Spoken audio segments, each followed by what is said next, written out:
Welcome everybody. My name is Cristina. I'm the Education Coordinator at Orange County Coastkeeper. Thank you for tuning in to another OCCK Streams episode today. I'm going to be giving you a brief introduction on PFAS, and then we'll have a fun guest discuss some more information on that topic. Next slide, please. So what does PFAS stand for? Our P stands for per and or polyfluoroalkyl substances, and PFAS are a group of man-made chemical compounds that are stable in the environment, meaning they don't break down.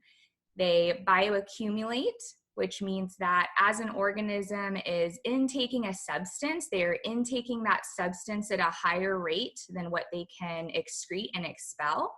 And these compounds can also biomagnify. So biomagnification would be an organism consuming something toxic, it's staying in their tissues, and then as we move up the food web, that substance becomes increasingly more potent or toxic. So these were created in the 1930s and became increasingly popular, especially after World War II.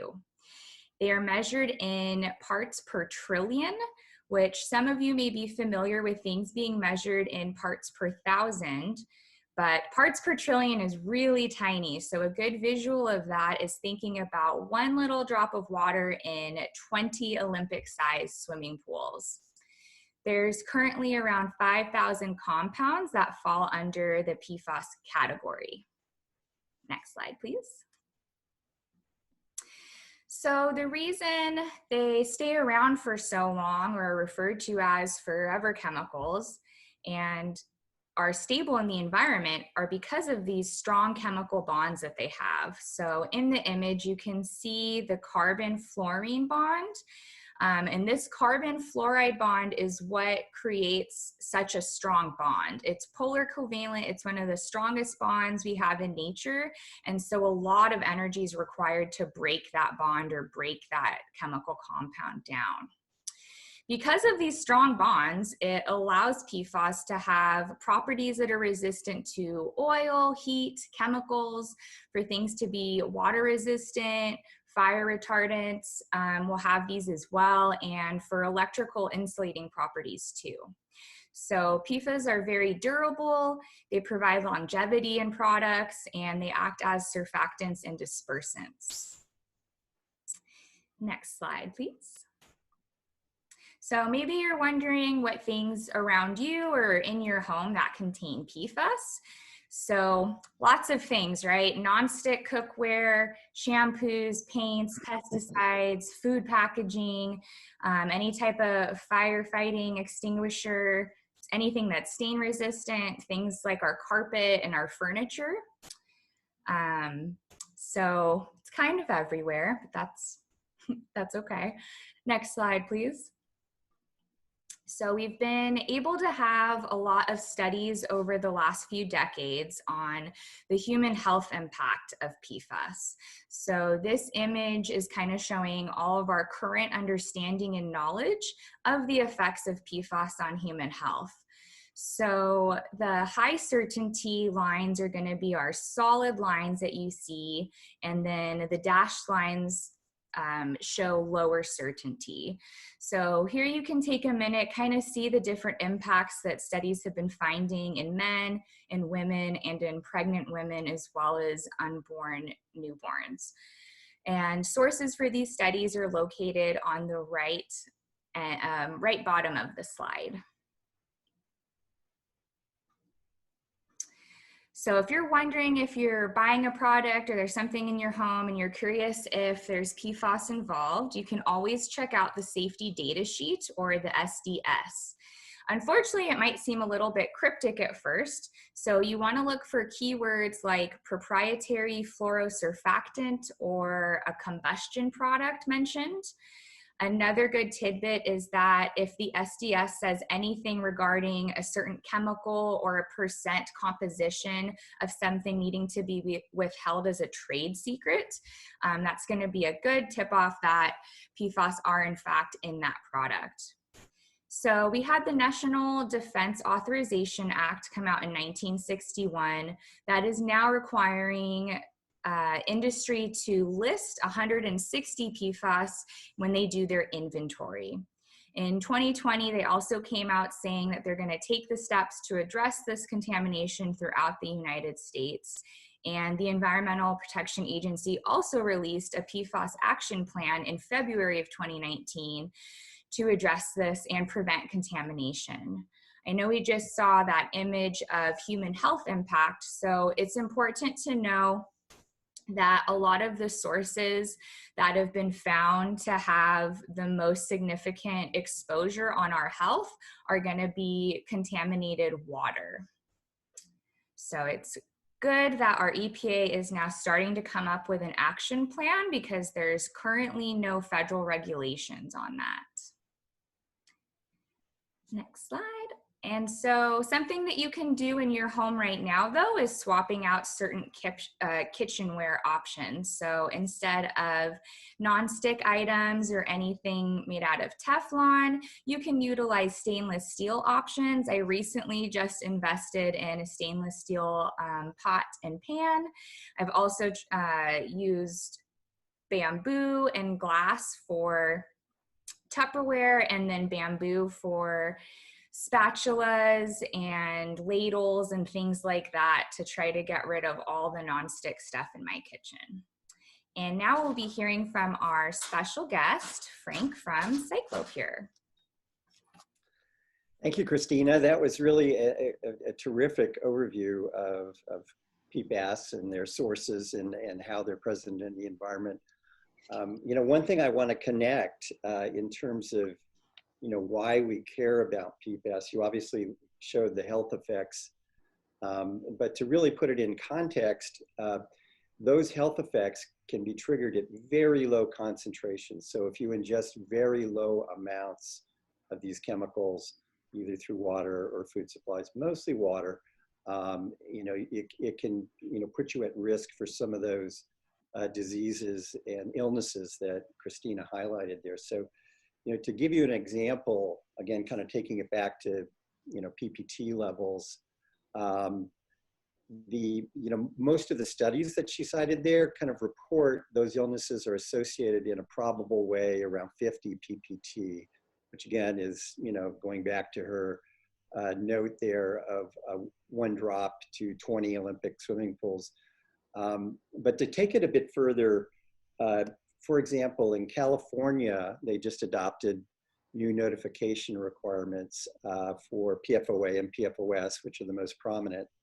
And those notification requirements are at 5 PPT. So you're getting down now to, you know, levels of contamination that are very, very trace and dilute. And to give you a sense of what 5 PPT is, if you think of the Lincoln reflecting pond in Washington, D.C., 1 drop in that pond is equivalent to, I'm sorry, I have to look at my note here to get it right. No, that's right. 1 drop is equal to 5 PPT in that pond. And so, again, you can imagine in a water supply, you know, how dilute that is if it's coming into through your tap or elsewhere, you come in contact with it, even in plastic single-use water bottles. You know, it can be a cause for concern. And so you see states across the country now, you know, taking the lead to regulate. The EPA has a health limit of 70 PPT, which is quite high. Michigan has adopted 8 PPT for PFOA and 16 for PFOS. New Jersey is around 13. And as I say, California is pretty low at 5 PPT, which triggers, and these were just recently adopted by the state, which triggers notification requirements. And why that's important, and even important for Orange County, is that if a drinking water source, you know, has contamination of PFAS above that limit, the supplier is required to notify its customers. So in Orange County, where we work with the Orange County Water District, and by the way, the gal there is Megan Plumley, and she's just terrific, you know, has had, as a result of these things, to pull several wells offline because it would require, a notification. So they want to take a responsive action early, and we're participating in that trial. But it's, again, to just give you an effective kind of how the framework is working. You've got low concentrations causing health effects, which come back to water suppliers to try to ensure that, what comes through your tap is, causing health and not causing illness. So that's just, a little bit of background kind of tying PPT levels to the health issues that Cristina mentioned.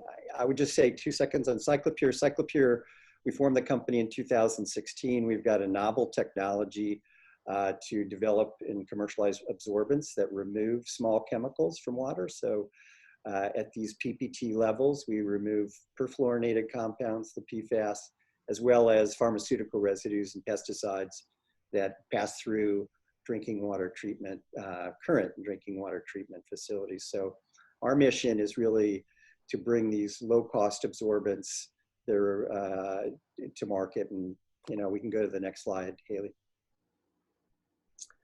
Well, here I actually started that. So we formed Cyclopure in 2016. As I mentioned, our labs are based here in Chicago, Skokie, Illinois, which is where we do all of our development of the materials and analytic analysis. Again, to make sure they're removing things at low PPT levels, we have to really have sophisticated instruments like the mass spec that you see there that can detect and quantify down to those levels of contamination. And that's the way that we can verify that, one, they're there in a problematic way, and two, that our materials are reducing it.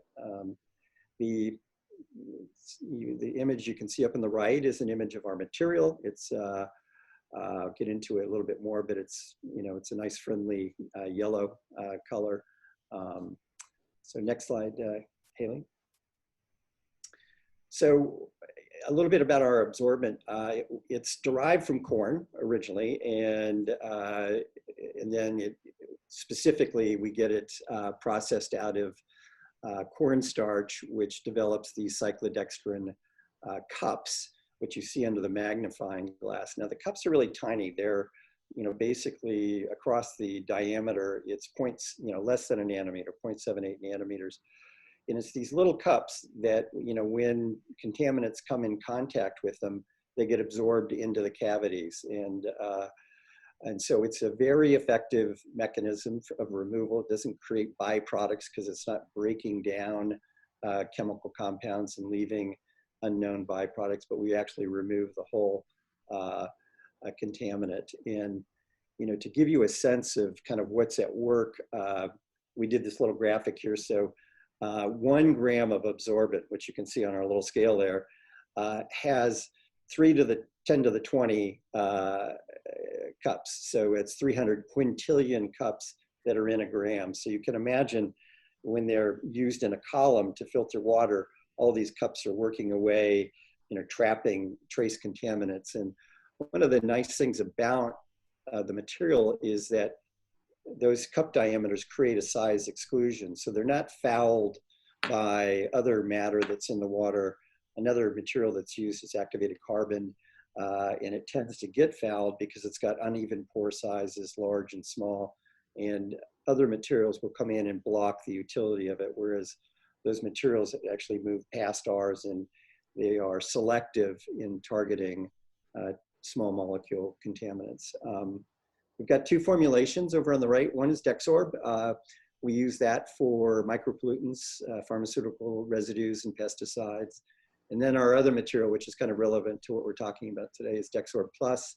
We designed that specifically to target perfluorinated compounds. And kind of coming back a little bit to Cristina's diagram, she mentioned the carbon-fluorine bond. What's interesting about PFAS, though, is they have got a hydrophobic tail, and then they've got a electrostatic head, hydrophilic head. And so to be optimal for removal, you really want an absorbent that has hydrophobic activities that can absorb it into the cup, and has an electrostatic binding mechanism that can also interface with the electrostatic head of the PFAS. And so again, this is where our material is unique. We actually have both hydrophobic and electrostatic interactions that bind the materials, and that's why it happens very rapidly, whereas activated carbon is just hydrophobic. Another thing about PFAS is that they're long chain and short chain. This one is an 8 carbon, so it's a longer chain one. But you can imagine thinking of that as like a leg for an absorbent to grab onto.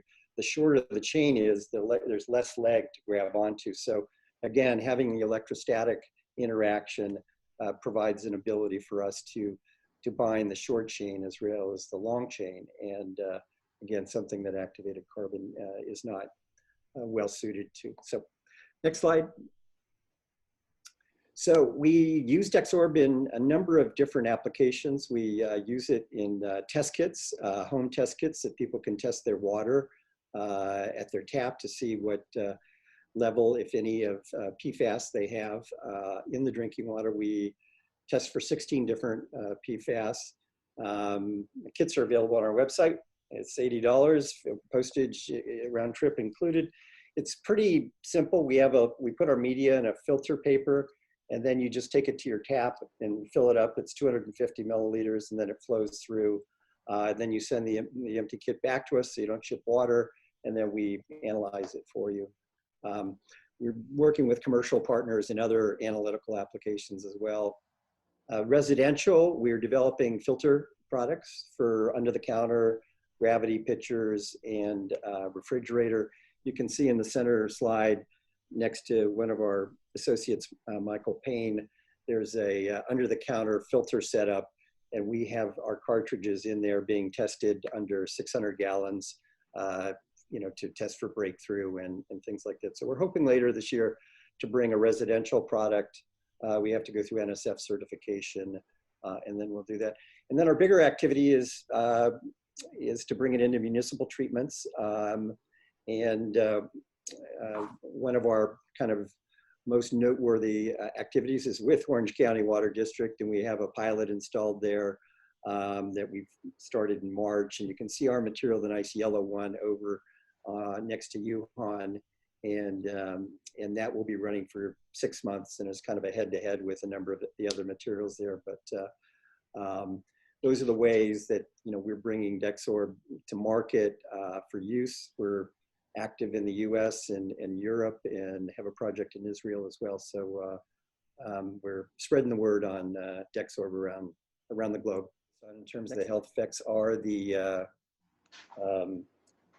is the preeclampsia and hypertension associated with pregnancy. So it's really important for pregnant mothers to be aware that these low concentration levels of PFAS can be harmful. And so the impact goes both ways. So with the preeclampsia, you can deprive blood flow to the fetus, and then in the other direction it kind of backflows or back pressures up to the pregnant mother, which creates hypertension. So lots of sensitivities there.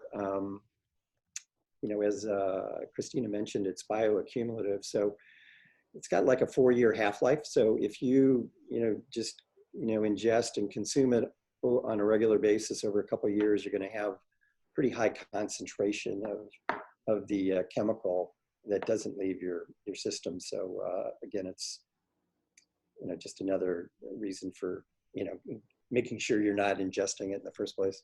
I would emphasize again, Orange County's had some historical, was a site where the El Toro base was, and so they used a lot of firefighting foams back in the day, and so that has, an effect on groundwater that's in the area. The folks that are keeping an eye out for your water, Orange County Water District, are doing a super good job. Very attentive to developing, solutions. And so, again, we're working with municipalities around the country, and Megan is super impressive, and they're definitely keeping their eye out for Orange County. So anybody that's here, if you guys are assuming you're all in Orange County, I highly recommend touring Orange County Water District when it becomes available again, but they offer free tours to the public every first Friday of the month at 10 a.m. We take our students there on field trips, and I've probably been like 5 or 6 or 7 times now, but I learn something new every time. So highly recommend that. And you can also drink the water at the end and taste it for yourself, which is fun. Yeah. And I would say, Christine, if you wanted to reach out to Megan Plumley, she would make it even personalized for you guys as well. So it's just terrific, like I say, and probably take you over to the pilot too. We've talked a lot about PFAS today, which is really an urgent problem, especially because, how pervasive it is and how the health effects that it can have at low concentration. But there, as Cristina and I were talking at the beginning, other things such as pharmaceutical residues and pesticides do pass through. Takes a little bit more in terms of accumulation and concentration for those things to have health effects. But of course, none of us want to be, exposed to,